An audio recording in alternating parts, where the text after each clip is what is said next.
अस्सलाम वालेकुम hello friends welcome back to Lubi's kitchen vlogs ரொம்ப நாளுக்கு அப்புறமா வந்து நான் ஒரு லாங் வீடியோ அப்லோட் பண்ண போகிறேன். ஸோ இன்றைக்கி வந்து மார்னிங் குக்கிங் vlog தான் நான் அவங்க கூட ஷேர் பண்ண போகிறேன். ஸோ வாங்க வீடியோக்குள்ளே போகலாம். ஃபஸ்ட்டு நான் என்ன பண்ணுறேன்னா வந்து நைட் வாஷ் பண்ணி வந்து வச்சுருக்க வெசல்ஸ் எல்லாமே வந்து எடுத்து வச்சிடுவேன். ஃபஸ்ட்டு ஸ்டார்டிங் என்னோடய ஒர்க் வந்து மார்னிங் எழுந்த உடனே வந்து இதுதான் இருக்கும். ஸோ இது பாருங்கள், எல்லாம் வாஷ் பண்ண வெசல்ஸ் எல்லாமே எடுத்து வச்சுட்டு இப்போ சமையல் பண்ணுறதுக்கு என்னென்ன வெசல்ஸ்லாம் தேவையோ அது எல்லாமே எடுத்து வச்சுடுவேன். அதுக்கப்புறம் என்ன பண்ணுவேன், நான் வந்து ஃப்ரிட்ஜ் வந்து ஹாலில் இருக்கும். கிச்சனில் நான் வந்து ஃப்ரிட்ஜ் வைக்க மாட்டேன், ஹாலில் இருக்கும் ஃப்ரிட்ஜு. ஸோ அங்கே போயிட்டு வந்து என்னென்னலாம் தேவையாக இருக்குதோ எல்லாமே வந்து ஒரே டைமிங்கில் எடுத்து வச்சுட்டு வந்துடுவேன். ஏன்னா மறந்துட்டேன்னா அப்பப்போ போயிட்டு எடுத்துகிட்டு வந்தேன் வந்து என்ன சொல்கிறது, ரொம்ப டைம் வேஸ்ட் ஆகும், டென்ஷனாக கூட இருக்கும். ஸோ அதனால் என்னென்ன தேவை, என்ன சமைக்க போகிறேன், என்ன காய்கறிலாம் எடுக்கணுமோ எல்லாமே ஒரே டைமிங்கில் எடுத்துகிட்டு வந்துடுவேன் நான். அப்புறம் ஃப்ரீசர்லேருந்து எடுக்கிற பொருள் அது கூட எல்லாமே எடுத்துடுவேன். ஸோ இந்த மாதிரி தான் மார்னிங் நான் எப்போவுமே செய்கிற வேலை வந்து இது தான் இருக்கும். ஸோ என்ன திடீர்னு இதெல்லாம் வீடியோலாம் எடுத்து போடுறீங்க அப்படின்னா வந்து எனக்கு எடுத்து போடணும் அந்த மாதிரி தோணுச்சு. சரி, ரொம்ப நாள் ஆச்சு லாங் வீடியோ ஏதாவது எடுக்கலாம் அப்படின்னு. ரெசிபி இப்போலாம் வந்து ரொம்ப நான் வந்து ரெசிபி ஷேர் பண்ணுறது வந்து ஷார்ட்ஸ்லேயே ஷேர் பண்ணிடுறேன். அதனால் வந்து இந்த மாதிரி vlogging மாதிரி பண்ணலாம் அப்படின்னு பண்ணுறேன். அதுவும் வந்து ரொம்ப நாளாக யோசிச்சுட்டே இருந்து இன்றைக்கி கொஞ்சம் மார்னிங் சீக்கிரமாக எழுந்துட்டு வந்து செய்கிறேன். ஸோ இது என்னன்னு நான் காமிக்கிறேன்னு பார்த்திங்கன்னா வந்து இஞ்சி வந்து நான் துருவி இடித்து வந்து கொஞ்சம் லைட்டாக ஃப்ரீசரில் வச்சுடுவேன். ஸோ ரொம்ப நாளாக நல்லாயிருக்கும். அப்புறம் வந்து நேற்று போட்டி வாங்கியிருந்தேன். நேற்று போட்டி சமைக்கணுன்னா எப்போவுமே வந்து ஒரு நாள் பிஃபோர் வாங்கி க்ளீன்லாம் பண்ணி வச்சுட்டோன்னா வந்து போட்டி செய்கிறதுக்கு வந்து ரொம்பவே ஈஸியாக இருக்கும். நான் எப்போவுமே இந்த மாதிரி தான் செய்வேன். ஸோ நீங்கள் எப்படிலாம் இந்த மாதிரி எப்படி பண்ணுவீங்கன்றது வந்து ஷேர் பண்ணுங்கள் கமெண்ட்ஸில். ஸோ ஃபஸ்ட்டு அதுக்கப்புறம் நான் செய்ய வேண்டிய வேலை என்னன்னு பார்த்திங்கன்னா வந்து பிளாக் டீ குடிப்பேன். இப்போது வந்து ரீசெண்டாக அடிக்ட் ஆகிருக்கிறது வந்து பிளாக் டீ குடிக்கிற பழக்கம் வந்து ஸ்டார்ட் ஆகிருக்கு. அதனால் வந்து அதுதான் ரெடி பண்ணிகிட்ருக்கேன். அதில் கொஞ்சம் இஞ்சி போட்டு செய்வேன்னா நல்லாயிருக்கும் குடிக்கிறதுக்கு மார்னிங். அப்புறம் இது என்ன வச்சுருக்கேன் அப்படின்னு பார்க்குறீங்கன்னா வந்து இந்த வாட்டர் ப்யூரிஃபைல வந்து வேஸ்ட்டு தண்ணிலாம் போகும் இல்லையா. ஸோ அது எல்லாமே ஒரு கிண்ணம் மாதிரி வச்சு அதில் கலெக்ட் பண்ணிவிடுவேன். நான் வெசல்ஸ் வாஷ் பண்ணுறதுக்கெலாம் கொஞ்சம் யூஸ்ஃபுல்லாக இருக்கும்னு. சம்மர் டைமிங்கில் நம்ம தண்ணி எவ்வளோ வந்து சிக்கனமாக வந்து யூஸ் பண்ணுறோமோ அவ்வளோ நல்லது இல்லையா. ஸோ அதுதான் நான் இந்த மாதிரி பண்ணுவேன். அப்புறம் வந்து தண்ணியில் வந்து இஞ்சி மட்டும் போட்டு வந்து கொதிக்கிறதுக்காக வச்சுட்டேன். அங்கே நல்லா கொதித்த பிறகு தான் நான் டீ தூள் போடுவேன். அந்த இஞ்சியோட எசன்ஸ் எல்லாமே அந்த தண்ணியில் வந்துடணும். அதுக்கப்புறம் இன்னொரு சைடில் வந்து சாப்பாடு அரிசி கழுவி கூட வச்சுட்டேன்னா ரைஸ் குக் ஆகிறதுக்கு. இன்றைக்கி என்ன செய்ய போகிறேன்னா வந்து சாம்பார் செஞ்சுட்டு உருளைக்கிழங்கு பொரியல் செஞ்சுடுவேன். அதுக்கப்புறம் வந்து பிரேக்ஃபாஸ்ட்டுக்கு வந்து ராகி சேமியா செய்யலான்னு இருக்கேன். ஸோ இதுதான் இன்றைக்கி. அப்புறம் போட்டி வந்து மதியம் அதுக்கப்புறம் பசங்களுக்கு வந்து சாம்பாரும் உருளைக்கிழங்கு மட்டும் ப்ரிப்பேர் பண்ணி கொடுத்து அனுப்பிச்சிட்டு அதுக்கப்புறம் வந்து நான் போட்டி குக் பண்ணுவேன். போட்டியோட ரெசிபி ஆனால் நான் இதில் ஷேர் பண்ணல. நெக்ஸ்ட்டு ரெசிபி வந்து கண்டிப்பாக நான் ஷேர் பண்ணுறேன். ஸோ சாப்பாடு ஒரு சைடில் வச்சுட்டு வந்து இன்னொரு சைடில் வந்து பருப்பு வந்து வாஷ் பண்ணிவிட்டு கழுவிட்டு வந்து ஊற வச்சுடுவேன். ஸோ ஈஸியாக குக் ஆகும் இல்லையா. நான் டீலாம் குடிச்சிட்டு வந்து டக்குன்னு வைக்கிறதுக்கு ஈஸியாக இருக்கும். பருப்பு வந்து நான் 2 பருப்பு யூஸ் பண்ணுவேன். சிறு பருப்பும் வந்து துவரம் பருப்பு 2 பருப்பு போட்டு தான் வந்து நான் எப்போவுமே சாம்பார் செய்வேன். செம்ம டேஸ்டியாக இருக்கும் சாம்பார். என்னோடய சாம்பார் செய்கிற மெத்தட் வந்து கொஞ்சம் டிஃப்ரெண்ட்டாகவே இருக்கும். ஸோ அதுவும் கண்டிப்பாக அவங்க கூட ஷேர் பண்ணுறேன். நான் வந்து இந்த ரெசிபி எதுக்கு ஷேர் பண்ணுறேன், இதை vlogging பண்ணுறது வந்து என்னன்னா வந்து பழைய வீடியோஸில் வந்து நிறைய vlogging அந்த மாதிரிலாம் ஷேர் பண்ணியிருக்கேன். பசங்க பேசிட்டு அந்த மாதிரிலாம் இருப்பாங்க இந்த 2020 அந்த மாதிரி டைமிங்கில். ஸோ அதெல்லாம் இப்போ வீடியோஸ் பார்த்தா வந்து ரொம்பவே வந்து நல்லா இருக்குது, அந்த ஒரு மெமோரிஸாக இருக்குது. ஸோ இந்த மாதிரி எடுத்து வச்சா நம்மளுக்கே ஒரு மெமோரிஸாக இருக்குது, பார்க்குறதுக்கு நல்லா இருக்குது. இதெல்லாம் ரொம்ப மிஸ் பண்ணேன். ஸோ அதனால தான் இன்றைக்கி வந்து சரி ஒரு vlog-ஆக எடுக்கலாம் அப்படின்னு தான் எடுத்தேன். அப்புறம் ரெசிபி ஷேர் பண்ணுறதுக்கு மெயின் ரீசன் என்னன்னு பார்த்தீங்கன்னா வந்து ஃப்யூச்சரில் என்னோடய மருமகளுக்கும் என் பசங்களுக்கும் எங்கேனாவது வெளியூரில் போய் படிக்கிறாங்க, வேலை செய்கிறாங்க, அந்த மாதிரிலாம் இருந்தால் வந்து அவங்களுக்கு யூஸ் ஆகும் இல்லையா. ரெசிபி புக் நம்ம எழுதி வந்து வைக்க முடியாது. ஸோ அதனால் இந்த மாதிரி நான் ரெசிபி எடுத்து வைக்கிறதுனால என் பசங்களுக்கு மெயின் யூஸ் ஆகும். அதுவும் இல்லாமல் எனக்கு வந்து இந்த மாதிரி ரெசிபிஸ் நான் எடுக்கிறது ஷூட் பண்ணுறதுலாம் வந்து ரொம்பவே பிடிக்கும். நான் சின்ன வயசுலேருந்தே எங்கள் பாட்டி கூட உட்காந்துட்டு வந்து குக் பண்ண சொல்ல அந்த கானா ஹசானா ஜீ டிவிலலாம் வந்து ஹிந்தி ஷோலாம் ஒரு குக்கிங் ஷோலாம் அது நான் வந்து ஜாஸ்தியாக பார்ப்போம். நானும் என்னோடய தாதிமாவும் ரொம்ப பார்ப்போம். ஸோ அது பார்த்துட்டு வந்து அந்த மாதிரியே சொல்லி நான் சமையல் பண்ணிட்டுருப்பேன். உப்பு போட சொல்ல வந்து நமக்கு சுவாத் அனுசார் அப்படின்னு சொல்லிட்டு அதில் ஹிந்தியில் பேசி ரெசிபி செய்வாங்க இல்லையா, ஸோ அதே மாதிரி செஞ்சிட்டு இருப்பேன். அது எனக்கு வந்து ரொம்ப பிடிக்கணும். வீட்டில் வந்து கிட்ஸ் கூட நிற்க வச்சு சமையல் எப்படின்னா கிட்ஸ் பார்த்துட்டு இருப்பாங்க நான் சமையல் பண்ணுறது, அந்த மாதிரி டைமிங்கில் கூட நான் வந்து இந்த மாதிரி சொல்லி சமைச்சிட்ருப்பேன். அது வந்து எனக்கு ரொம்ப வந்து சந்தோஷமாக ஆசையாக இருக்கும். ஸோ இப்போ நான் பண்ண முடியும்னா ஒரு யூடியூப் சும்மா தான், அது ஃப்ரீ தான் நம்ம ரெசிபி போடுறது. ஸோ அதுக்கு தான் நான் வந்து ரெசிபிஸ் எல்லாமே ஷேர் பண்ணுறேன். அதுவும் இல்லாமல் ஃப்யூச்சரில் என் பசங்களுக்கே அது யூஸ் ஆகும் இல்லையா. ஸோ நான் என்னோடய சாம்பார் ஸ்டைல் எப்படின்னு ஷேர் பண்ணிட்டுறேன். ஒரு சட்டியில் வந்து காய்கறி எல்லாமே என்னென்ன காய்கறிலாம் போடுவேன்னா எல்லாமே கட் பண்ணிவிட்டு உப்பு சாம்பார் தூள் மஞ்சத்தூள் மட்டும் ஆட் பண்ணிவிட்டு வெஜிடபிள்ஸ் எல்லாமே வேகிறதுக்காக வச்சுடுவேன். இன்னொரு சைடில் வந்து பருப்பில் வந்து வாஷ் பண்ணி பருப்பு தண்ணி ஆட் பண்ணிவிட்டு உப்பு மிளகாய் தூள் மஞ்சள் தூள் அப்புறம் வந்து ஜீரகம் கொஞ்சம் நல்லா வந்து ஜாஸ்தியாகவே ஆட் பண்ணுவேன். நல்லா வந்து ஜீரகம் ஜாஸ்தி ஆட் பண்ணுவேன். அப்புறம் வந்து 2 பச்சை மிளகா, அப்புறம் வெங்காயம், ஒரு தக்காளி கொஞ்சம் ஜாஸ்தியாகவே ஆட் பண்ணுவேன். நான் ஒரு 4 தக்காளி, ஒரு 6-7 பல் பூண்டு, இது எல்லாமே ஒரேடியாக சேர்த்துட்டு வேக வச்சிடுவேன். ஸோ இந்த மெத்தட் தான் எனக்கு வந்து கொஞ்சம் ஈஸியாக இருக்கும். புளி தண்ணி கூட இதுலேயே ஆட் பண்ணுவேன். அப்படி இல்லைனா வந்து கொஞ்சோண்டு புளி கூட ஆட் பண்ணிடலாம். ஜீரகம் கொஞ்சம் ஜாஸ்தியாகவே ஆட் பண்ணுவேன். இதில் கூட ஆட் பண்ணுவேன். தாளிக்கிற சொல்ல கூட அப்போ கூட ஆட் பண்ணுவேன். நான் எனக்கு வந்து நிறைய பேர் வந்து ஸ்டார்டிங்லேயே வந்து காய்கறிலாம் வேக வைக்கிற சொல்லவே ஸ்டார்டிங்லேயே தாளிச்சிட்டு அந்த மாதிரி காய்கறிலாம் வேக வைப்பீங்க இல்லையா. ஸோ எனக்கு வந்து சாம்பார் வந்து லாஸ்ட்டில் தாளித்தா தான் வந்து எனக்கு ரொம்ப பிடிக்கும். ஸோ என்னோடய ஸ்டைல் சாம்பார் வந்து இதுதான்.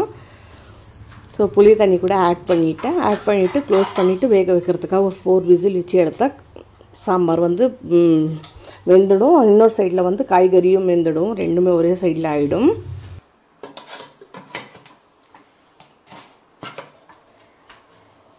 இந்த மாதிரி ஸ்டைலில் வந்து உங்களுக்கு வ்ளாக்ஸ்லாம் பிடிச்சிருக்கா, என்னோடய குக்கிங் ரெசிபிஸ் இந்த மாதிரி ஸ்டைலில் கூட நான் ஷேர் பண்ணிட்டான்றது வந்து கமெண்ட்ஸில் சொல்லுங்கள். இன்னொரு சைடு பார்த்திங்கன்னா வந்து இப்போது பருப்பு வெந்துடுச்சு, காய்கறியும் வெந்துடுச்சு ரெண்டுமே. உருளைக்கிழங்கு பொரியல் கூட நான் அது வரைக்குமே ரெடி பண்ணிட்டேன். நான் உருளைக்கிழங்கு பொரியல்லாம் ரெசிபி என்ன ஷேர் பண்ணுறது அதெல்லாம் எல்லாருக்குமே தெரியும் இல்லையா, ரொம்பவே ஈஸி தான். பாருங்கள் பருப்பு கூட வெந்துடுச்சு. அதனால் வந்து நான் உருளைக்கிழங்கு பொரியல் ரெசிபிலாம் வந்து எடுக்கலை. இப்போ நான் என்ன பண்ணுவேன்னா இது வந்து ரொம்ப மசிஞ்சு அந்த மாதிரி கூட பண்ண மாட்டேன். லைட்டாக தான் வந்து இது பண்ணுவேன், ஸ்மாஷ் பண்ணுவேன் பருப்பு.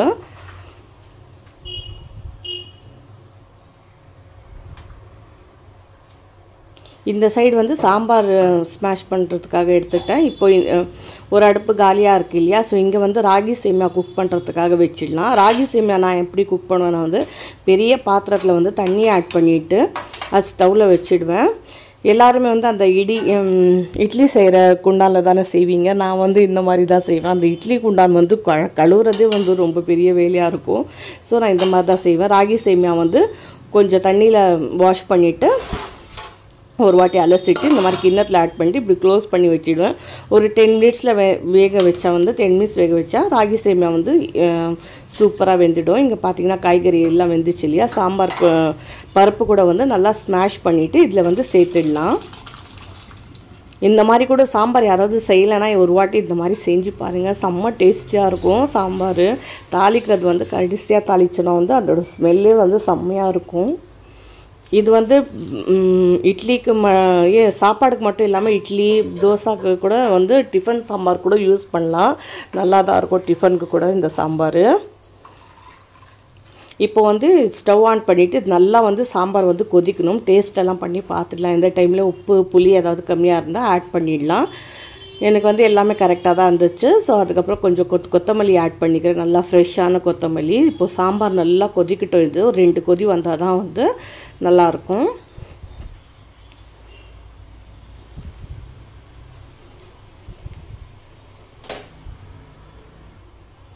இப்போ வந்து தாளிக்கிறதுக்கு ஸ்டார்ட் பண்ணிடலாம். ஒரு கடாயில் வந்து கொஞ்சமாக எண்ணெய் ஆட் பண்ணிவிட்டேன். அதில் வந்து கடுகு ஆட் பண்ணியிருக்கேன், ஜீரகம்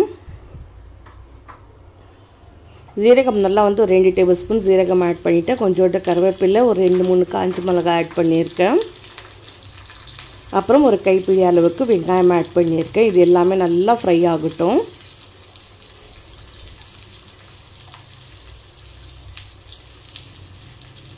எனக்கு ஆனால் ஒரே ஒரு விஷயம் மட்டும் புரியலைங்க. நான் ஏதாவது ஷார்ட்ஸு வீடியோஸ் அந்த மாதிரிலாம் போடுறேன். நான் வந்து இன்ஸ்டாவில் ஒரு டைமில் வந்து நல்லா போகுது. இன்ஸ்டாவில் கூட நான் வந்து ஷேர் பண்ணுறேன். அதுவே இன்ஸ்டாவில் நல்லா வந்து வியூஸ் எல்லாமே நல்லா போகுது. திடீர்னு வந்து யூடியூப்பில் வந்து ரீல்ஸே போக மாட்டேங்குது, சரியாகவே வியூஸே போக மாட்டேங்குது. அதே மாதிரி ஒரு சில வீடியோஸ் வந்து யூடியூப்பில் நல்லா போகுது, இன்ஸ்டாவில் சுத்தமாக போக மாட்டேங்குது. ஒரு வீடியோ நல்லா இருந்தால் ரெண்டுலேயுமே போகலாம் இல்லையா? ஒரு இறால் பெனிஃபிட்ஸ் அந்த மாதிரி ஒரு ரெசிபி இது வீடியோ வந்து ஷேர் பண்ணேன். அது வந்து 6 lakhs கிட்ட போயிட்டுருக்கு இன்ஸ்டாகிராமில். அதே வந்து யூடியூப்பில் பார்த்தா 600 தான் போயிருக்கு வியூஸு. எனக்கு ஒன்றுமே புரியல, என்னடா நடக்குது அந்த மாதிரி. ஸோ வெங்காயம் எல்லாமே நல்லா வதங்கின பிறகு பெருங்காயம் ஆட் பண்ணிவிட்டு அந்த தாளிப்பு வந்து சாம்பாரில் ஆட் பண்ணிவிட்டேன். சாம்பார் ரெடி ஆகிடுச்சு. இங்கே ராகி சேமியாவில் வந்து தேங்காயும் சுகர் கூட ஆட் பண்ணிவிட்டேன். இப்போ பாருங்கள், சமையல் வேலை முடிஞ்ச பிறகு வந்து என்னோடய கிச்சன் எப்படி இருக்குதுன்னு சொல்லி எவ்வளோ மெஸ்ஸியாக இருக்குது. ஸோ இது எல்லாமே இப்போ வந்து ஃபஸ்ட்டு என்னெல்லாம் வாஷ் பண்ணுறதுக்கெல்லாம் போடணுமோ அது எல்லாமே போட்டுட்டு தான் இப்போ நெக்ஸ்ட் வேலை கொஞ்சம் முடிஞ்ச அளவுக்கு க்ளீன் பண்ணிட்டு தான் வந்து நெக்ஸ்ட் வேலை ஸ்டார்ட் பண்ணோம். எல்லாம் தேவை இல்லையோ அது எல்லாமே எடுத்து வச்சுட்டு வாஷ் பண்ணுற சாமான் எல்லாமே சிங்கில் போட்டுட்டு க்ளீன் பண்ணிட்டு தான் லஞ்ச் பேக் பண்ணுவேன்.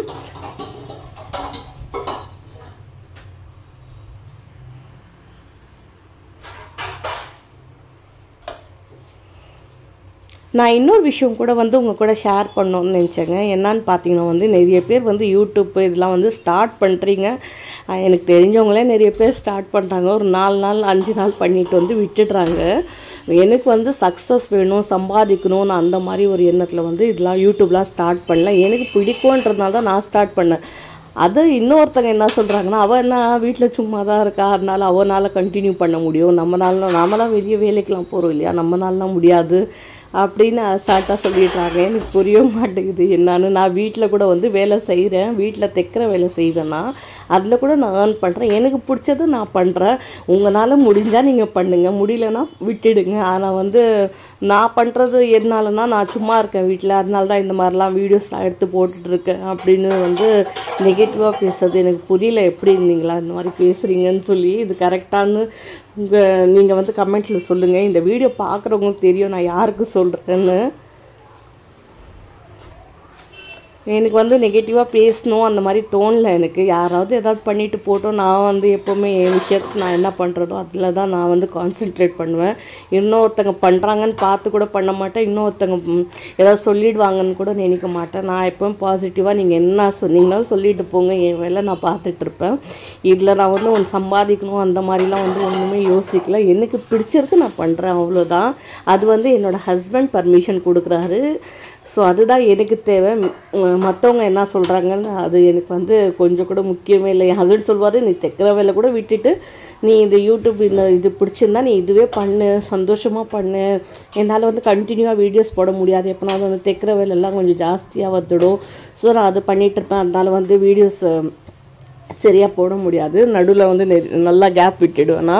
ஸோ என் ஹஸ்பண்ட் அதான் சொல்லுவார், உனக்கு வேண்டானா தைக்கிறது வேலை கூட விட்டுடு, உனக்கு இது பிடிச்சிருந்தா நீ இதுவே பண்ணு அப்படின்னு தான் சொல்லுவார். ஸோ அவர் வந்து பர்மிஷன் கொடுக்குறப்போ நீங்களாம் மற்றவங்க வந்து சொல்கிறது கரெக்டானு எனக்கு தெரியல. அது உங்களோட பர்சனாலிட்டியை தான் காட்டுது நீங்கள் எப்படின்னு. இது ஒரு சின்ன விஷயம் சொல்லணும்னு நினச்சேன். நான் இன்ன வரைக்கும் இந்த மாதிரி வீடியோஸ்லலாம் இந்த மாதிரிலாம் நெகட்டிவாக பேசியிருக்க மாட்டேன். இதுதான் ஃபஸ்ட்டு டைம் நான் இந்த மாதிரி பேசுகிறேன். ஏன்னா சில பேர் அந்த மாதிரிலாம் பேசுகிறதுனால தான், வேறு ஒன்றும் இல்லை. ஸோ இப்போ கிச்சன் எல்லாமே வந்து நான் சரி பண்ணிட்டேன். இப்போ பசங்களுக்காக கூட லஞ்ச் பேக் பண்ணிவிட்டு கட்டி கொடுத்து அமிச்சாச்சு. ஸோ மீதி இருக்கிறது வந்து எல்லாமே எடுத்து வச்சுட்டேன். ஏன்னா வந்து இரும்பு கடாயில் வந்து சமையல் பண்ணிவிட்டு நம்ம வந்து ரொம்ப நேரம் வந்து அதில் வைக்கக்கூடாது, எடுத்து சேஞ்ச் பண்ணிடணும், வேறு பாத்திரத்தில் மாற்றிடணும் எப்போவுமே குக் பண்ண முடிஞ்சோடனே. இங்கே வந்து கிட்ஸ்க்கு தான் நான் லஞ்ச் பேக் பண்ணிகிட்டு இருக்கேன்.